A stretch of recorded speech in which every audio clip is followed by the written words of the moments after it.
Hi ladies, I'm Tracy Lynn Dougherty. I am passionate about marriage. I love it, and my desire is for you to love it too. Marshall and I were fortunate enough to have good marriages modeled for us when we were growing up. Now we're standing on the shoulders of our parents. We hope to model an even better marriage for our daughters so they can stand on our shoulders and have an even better marriage than we have.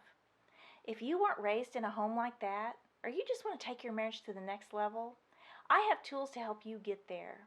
The first tool, getting your priorities straight. Your first priority is your relationship with God. You must spend time with God daily. Be filled with Him so that you can love your husband out of the overflow of your relationship with God. Your husband cannot meet all your needs. It was never God's intention for your husband to meet all your needs. Only God can meet your deepest needs. To depend on your husband for what only God can provide puts impossible pressure on your marriage. The second priority in your life, your marriage. Your relationship with your husband must be second, not your children. Many parents seem to be married to their children instead of their spouse. Your children will want to be, even fight to be, the center of your world. They must be after your husband. Our oldest daughter wanted to literally be in the middle of us.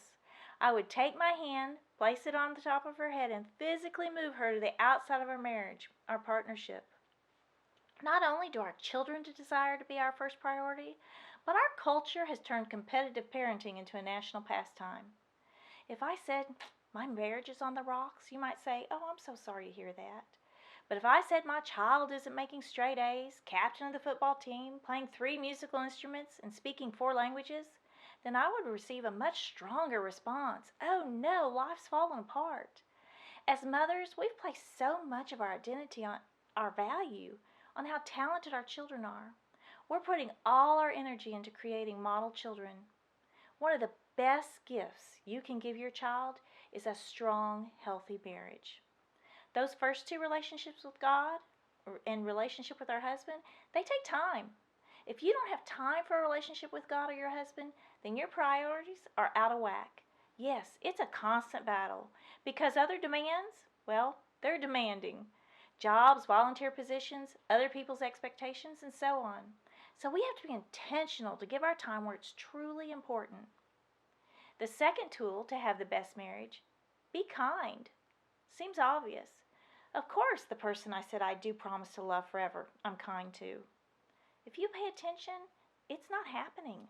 I'm stunned when I'm around some couples with the way they talk to one another. The words, please and thank you, can go a long way in any relationship. Marshall tells me thank you after every meal I prepare. Sometimes there's not that much to be thankful for, but he says it. Maybe we forget to be kind because we take them for granted. We're married. We're stuck with each other. Sometimes it's because we've had a bad day and use them as a punching bag.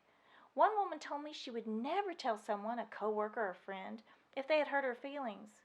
Instead, she waits until she gets home and takes her feelings out on her husband. That's just not right. I do think it's okay to tell your husband, I had a tough day, so I just need a little grace tonight. I'm not on my A game. Also, it can be challenging to be kind because, well, our husbands are human. He disappoints. He messes up. That doesn't give us permission to be mean. How we respond is critical. Marriage is made up of 2 sinners. To be successful, it must be made up of 2 forgivers. Also, being kind to your husband, how you treat your husband, well, you're teaching everyone else how to treat your husband. Your friends, your neighbors, your children. You're teaching your children how to treat their father. The third thing every great marriage needs to be successful, protection. You need to be vigilant and put boundaries to protect your marriage. Song of Songs, chapter 2, verse 15 says, catch for us the foxes, the little foxes that ruin the vineyards, our vineyards that are in bloom.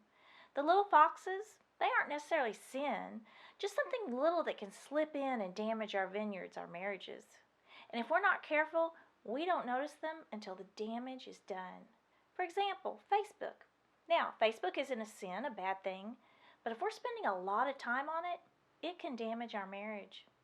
When I first started using Facebook, Marshall, my husband, wasn't on Facebook, so I didn't friend men. Now, did I think I was suddenly going to go have an affair by friending a man on Facebook? No, but I did put up that guardrail, that boundary, to ensure the protection of my marriage. Women are especially susceptible to emotional affairs. We must be careful. If you find yourself withholding information from your husband, such as you met a man or you had a conversation with a man that you don't want to share with your husband, that's a big old red flag. What about girls' night out? That's a great thing. Just be cautious of where you do girls' night out.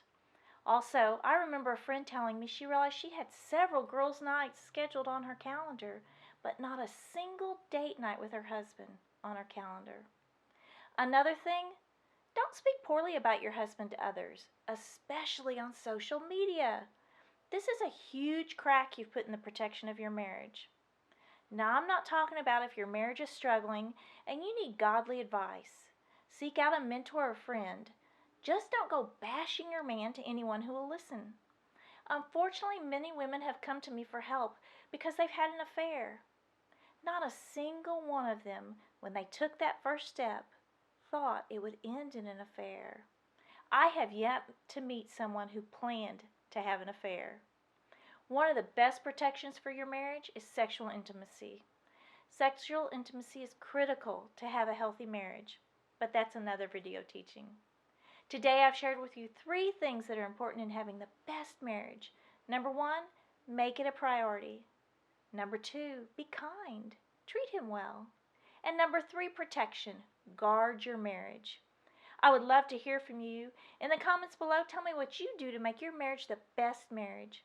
If you would like to receive more free videos like this one, go to equipandencouragewomen.com/subscribe. If you subscribe, it's free. You'll also receive our 16-minute video, Living Your Priorities. Thank you for sharing your time with me. All my best to you.